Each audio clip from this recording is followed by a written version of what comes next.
तुम्हारे गलत फैसले ने कितनी जिंदगी खराब कर दी।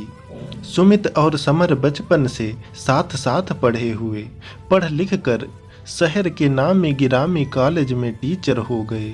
नौकरी मिल जाने पर दोनों ने एक छोटा सा 2 बेडरूम का घर किराए पर ले लिया। खाना बनाने और घर की साफ सफाई के लिए एक नौकरानी रख ली। दोनों दोस्त अपनी नौकरी और घर में मस्त रहते। आसपास के लोग उनकी दोस्ती पर रश्क करते। जहाँ सुमित धीर गंभीर कम बोलने वाला था, वहीं समर वाचाल मस्त बेफिक्र चंचल और मजाकिया टाइप का। दोनों एक दूसरे से एकदम विपरीत होते हुए भी गहरे दोस्त थे। सुमित के माँ बाप की रोज रोज की लड़ाइयों से तंग आकर सुमित ग्रह कलह के कारण अंतर्मुखी हो गया था। इसी वजह से कम बोलता। बस जब वो और समर साथ होते तो उसके चेहरे पर हंसी दिखाई देती। समर की विधवा माँ पास के गांव में रहती। कभी कभार दोनों दोस्त उनसे मिलने जाते। वह समर के साथ सुमित को भी बहुत प्यार करती। कॉलेज के यूथ फेस्टिवल के दौरान सुमित की मुलाकात सुमी से हुई। सुमी एक संभ्रांत परिवार की बेटी थी, बहुत संस्कारी, सुंदर और सुशील। सुमी से मिलकर सुमित को लगा जैसी जीवन साथी की उसे तलाश थी, जैसी संगिनी उसे चाहिए थी, सुमी 100% वैसी ही है। सुमी महिला कॉलेज में प्रख्यात थी। उस अपने कॉलेज को रिप्रेजेंट कर रही थी। 2-4 दिन के साथ में ही दोनों को लगने लगा जैसे वे एक दूजे के लिए बने हैं। बिना किसी लाग लपेट के सुमित ने सुमी को प्रपोज कर दिया। सुमी ने अपने माँ बाप से सुमित को मिलवा दिया। सुमित ने सबसे पहले सुमी को समर और उसकी माँ से मिलवाया, यह कहकर कि मेरा असली परिवार यही है। समर के पैर तो जैसे जमीन पर पड़ नहीं रहे थे।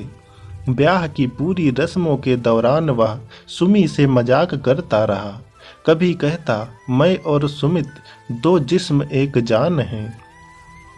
मैं तुम्हें भाभी कहने से रहा, मेरा भी उसी तरह ख्याल रखना पड़ेगा जैसे सुमित का रखोगी। ब्याह हो गया। समर ने अलग घर ले लिया, पर उसने घर सजाने का जिम्मा सुमी को दे दिया। पर्दे, सोफा, बेड सब सुमी ने पसंद कर दिया। समर सुमी के बनाए खाने की तारीफ के पुल बांधता रहता। समर की माँ अक्सर सुमी से कहती कि जल्दी से समर का घर भी बसवा दो।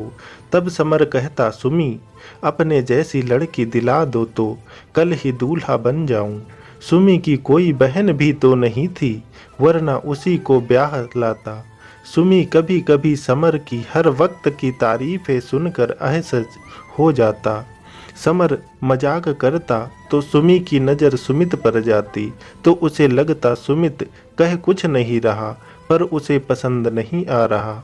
सुमित सुमी को जी जान से प्यार करता था, पर उन दोनों के बीच तीसरे की उपस्थिति उसे बर्दाश्त नहीं होती थी। समर रोजाना ही सुमित के घर चक्कर लगा लेता था, फरमाइश करके अपनी मनपसंद डिश बनवाता और घंटों सुमित और सुमी के साथ समय व्यतीत करता।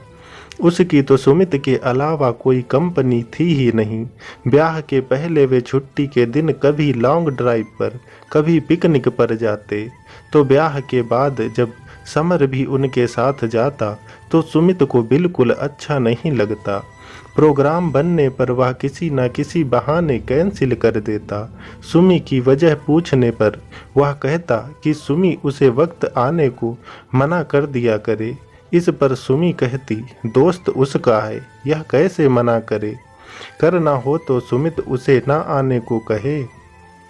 बिना किसी वजह के सुमित और सुमी के बीच अजीब सी दूरी आने लगी थी। और तो और सुमित को लगने लगा था कहीं दोनों के बीच कुछ चल तो नहीं रहा। वह काम वाली को भी चुपके से पूछता, कहीं समर और उसके पीछे घर तो नहीं आता। शक का बीज सुमित के दिल में धीरे धीरे अंकुरित हो रहा था। कई दिन से सुबह उठकर सुमी को लगता उसकी तबीयत ठीक नहीं है। उसकी बचपन की सहेली रेखा गायनकोलॉजिस्ट थी। पास के ही उसका क्लिनिक था। उसने सोचा रेखा को मिल भी लेगी, चेकअप भी करवा लेगी। वह ऑटो से गई, चेकअप करवाया तो पता चला वह प्रेग्नेंट है। सुमी का तो खुशी के मारे ठिकाना नहीं रहा।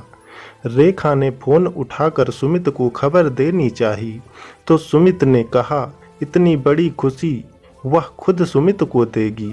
उसे बेटी का बहुत शौक है, वह बहुत खुश होगा। क्लिनिक से निकली तो थोड़ी दूर पर देखा समर की कार खड़ी है। भरी दोपहरी में समर मैकेनिक का इंतजार कर रहा है।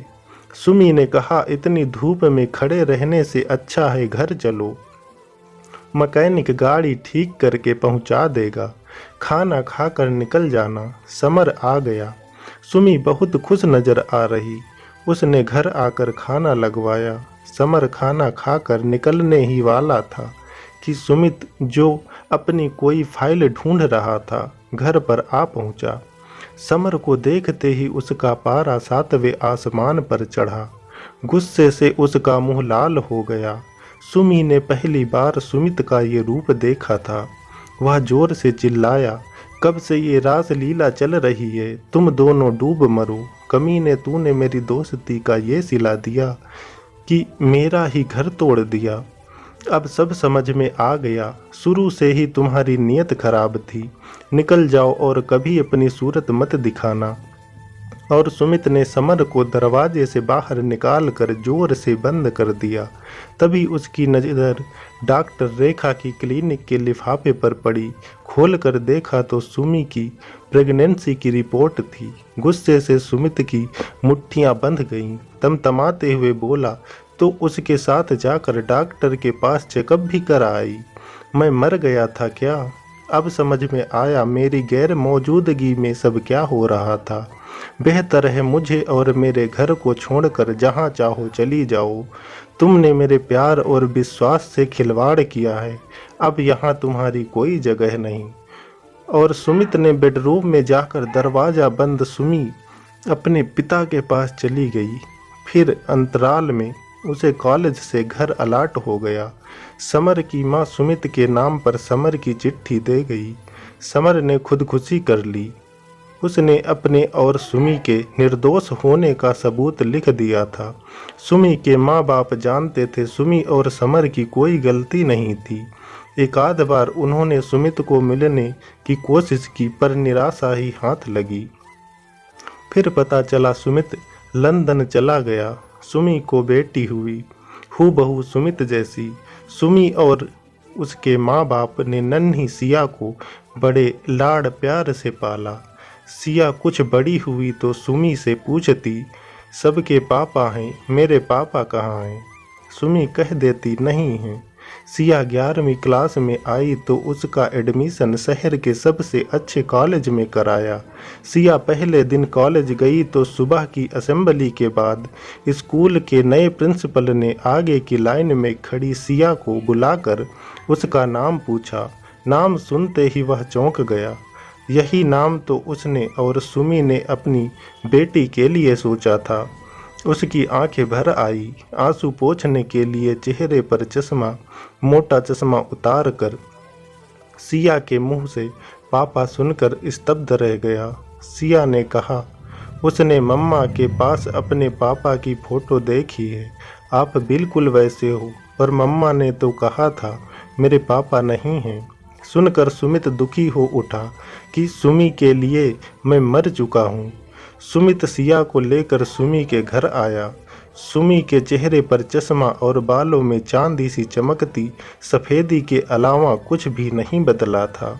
वह वैसी ही सौम्य शांत दिख रही थी। सुमित को देखकर उसे आश्चर्य नहीं हुआ, क्योंकि नए कॉलेज के प्रिंसिपल के बारे में वह जान चुकी थी। अंदर आने को नहीं कहोगी? सुमित नॉर्मल होने की कोशिश कर रहा था। मुझे माफ़ कर दो सुमी, मैंने बहुत बड़ी गलती कर दी। तुमने सिया को बताया उसके पापा नहीं हैं, क्यों? सिया ठंडी सांस लेकर बोली, क्या कहती कि उन्होंने मुझ पर शक किया और छोड़कर चले गए। क्या इज्जत रह जाती उसके दिल में आपके लिए। खैर जो हुआ वो नहीं होना चाहिए था। क्या आपको नहीं लगता आपके एक बेवजह के शक ने कितनी जिंदगियां तबाह कर दी। मुझसे मेरा सुहाग छिन गया। सिया से पिता का साया, उसका बेहतरीन बचपन जो हम दोनों मिलकर उसे देते। समर ने जान दे दी थी। तुमने भाई से भी बढ़कर दोस्त खो दिया और उसकी माँ बुढ़ापे में दर बदर हो गई। एक हंसता खेलता परिवार कैसे उजड़ गया, कभी सोचा है। शक एक ऐसा कीड़ा है जो एक बार लग जाए सब कुछ खोखला कर तबाह कर देता है। जरूरत थी उसे वहीं ख़त्म कर देने की। सुमित रोने लगा, एक बार माफ़ कर दो, अपने घर चलो, सब पहले जैसा हो जाएगा। पर सुमी ने कहा, आपने मेरा विश्वास तोड़ा। मेरी जिंदगी तो आपसे शुरू होकर आप पर ही ख़त्म होती थी। आपने मेरे चरित्र पर कीचड़ उछाला। मेरा आत्मसम्मान इसे गवारा नहीं करता। आप सिया के पिता हैं और हमेशा रहेंगे। मुझे माफ़ करें, मैं अब आपको पति का दर्जा नहीं दे पाऊंगी। तो दोस्तों, कैसी लगी आपको ये कहानी।